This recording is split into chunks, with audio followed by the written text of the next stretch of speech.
আসলে কি সবকিছু পরিবর্তনের পথে গণভোট নিয়ে যে এখন বারবারই কথা বল, গণভোট নিয়ে বিএনপি বলতেছে তারা জুলাই সনদ অক্ষরে পালন করবে, কিন্তু গণভোটটা বিএনপি এবং বিরোধী দল মিলেই তো করলো। মানে মাননীয় প্রধানমন্ত্রী তিনিও ভোট চাইলেন গণভোটের পক্ষে, সেটা কি একেবারেই মানে কোনো কাজেই লাগবে না? গণভোটের পক্ষে বিএনপি প্রচারণা চালিয়েছিল, মানে এবং আপনি দেখবেন যে বিএনপির একজন নেতা যিনি মন্ত্রী এখন, তিনি বলেছেন যে আমরা কৌশলগত কারণে প্রচারণা চালিয়েছিলাম, স্পষ্ট করেই কিন্তু বলেছে, মানে গোপন করে বলেন নাই। আবার দেখুন গণভোটের বাস্তবতাটা কিন্তু এখন একটু ভিন্ন, কারণ গণভোট কিন্তু আপনার ইতিমধ্যে এটা বাতিল হয়ে গেছে। মানে গণভোটের যে অধ্যাদেশটি সেটি কিন্তু সংসদে গ্রহণ করা হয়নি। তো ফলে গণভোটে অনেক কিছু বাতিল, গণভোট মানবাধিকার অধ্যাদেশ বাতিল করেছে, দুদক অধ্যাদেশ বাতিল করেছে, কিন্তু গণভোটের একটা পার্ট বাতিল করেছেন, একটা পার্ট নিয়েছেন না। যে অধ্যাদেশের মধ্য দিয়ে আপনি নির্বাচন করছেন সেই অধ্যাদেশের একটা পার্ট বাতিল করবেন, একটা পার্ট নেবেন। প্রফেসর সাহেব একটু আপনাকে বলি, আপনি যদি গণতান্ত্রিক হয়ে থাকেন, অর্ধেক বিশ্বাস করেন অর্ধেক বিশ্বাস হইতে না। কে করেছে বাতিল? পার্লামেন্ট, সংসদ করেছে। পার্লামেন্ট কারা? পার্লামেন্টের উপরে কি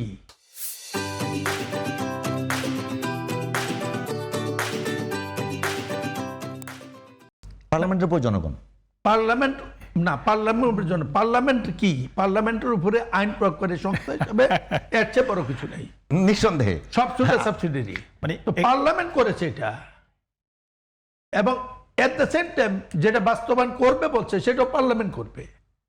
আপনারা পার্লামেন্টকে বাস্তবায়ন করতে বলছেন, নাহলে করলেন না কেন? অটোমেটিক বাস্তবায়ন হয়ে যাবে, আইন তৈরি হয়ে যাবে।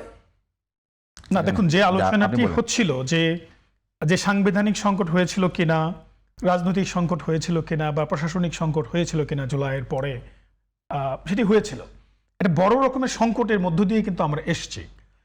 কিন্তু দেখুন রাষ্ট্রপতি রয়ে গেছে, বিএনপি সেটির পক্ষে অবস্থান নিয়েছে, এবং এমপি মহোদয় বক্তব্য দিয়েছেন যে বিএনপির একটা যুক্তি আছে যে কেন সেটির পক্ষে অবস্থান নিয়েছে, গণতান্ত্রিক ধারাকে বিএনপির যুক্তি দিয়েছে।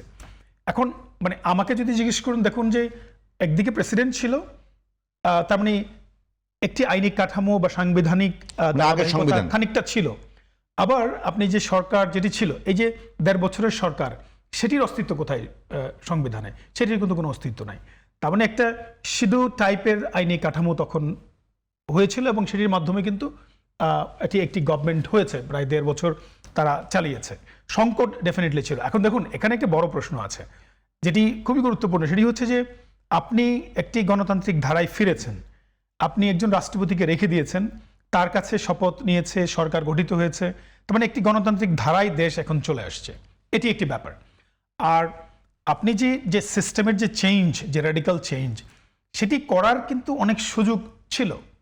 আপনি দেখবেন যে ওনারা চাইলে সেই চেষ্টাটা করতে পারতেন।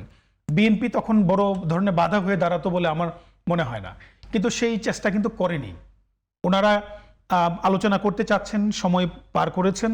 মানে মৌলিক সংস্কার যদি আপনি করতে চান তাহলে সেটি আগেও করতে পারতেন। দেখুন মানে আইনের হয়তো বা সংবিধানের দোহাই এখন আমরা দিতে পারছি, কিন্তু তখন কিন্তু ওই দোহাই কেউ দিতে পারতো না। মানে যে সংবিধানে নাই এই কথা কিন্তু বিএনপি তখন বলতে পারতো না, বিকজ একটা বিশেষ পরিস্থিতির মধ্যে তা চেয়েছিল যে মানে রাষ্ট্রপতি পদত্যাগ করুক। কি হয়তো তখন চেয়েছিল, এখন বিএনপি হয়তো ঠিক আছে, এই যে কি হয়তো তখন আপনি বলেন।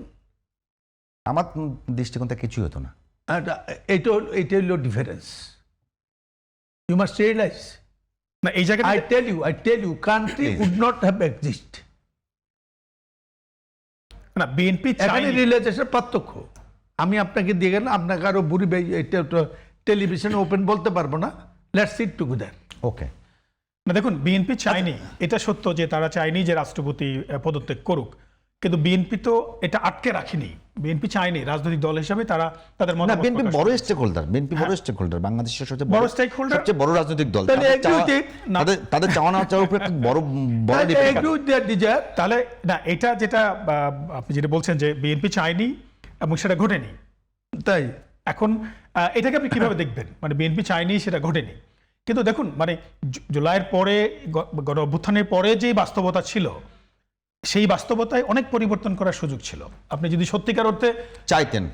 কিন্তু আমরা কি দেখেছি, মানে যারা যারা শপথ নিয়েছে, যারা আপনার উপদেষ্টা হয়েছে, তাদের মানে আপনি আসলে এটা অনেক লম্বা সময়ের ব্যাপার, কারণ এই আন্দোলনটি শুরু হয়েছিল একটি কোটা সংস্কার আন্দোলন দিয়ে, তারপরে আস্তে আস্তে এটি রাজনৈতিক আন্দোলন দিকে গেছে, এবং পরবর্তীতে আমরা মনে করছি যে ওই জুলাইয়ের মধ্য দিয়ে আমরা পুরো দেশের সকল কাঠামো পরিবর্তন করে ফেলবো। মানে এটা গ্রাজুয়ালি কিন্তু এই চিন্তাটা এসছে, এবং যারা এখানে সমন্বয়ক ছিল, যারা এগুলোকে পরিচালনা করেছে, তাদেরও কিন্তু রাজনৈতিক ভীষণ চলে আসছে। তারা রাজনৈতিক দল তৈরি করেছে, তারা মন্ত্রী মর্যাদায় উপদেষ্টা হয়েছে। মানে দেখুন, মানে সবাই কিন্তু একটি পথ ধরে হেঁটেছে। হাঁটার কারণে দেশের জন্য যে মৌলিক পরিবর্তন, যে সিস্টেমের কথা আপনি বলছেন, ওইটা থেকে কিন্তু অনেকেই সরে গেছে। ধন্যবাদ।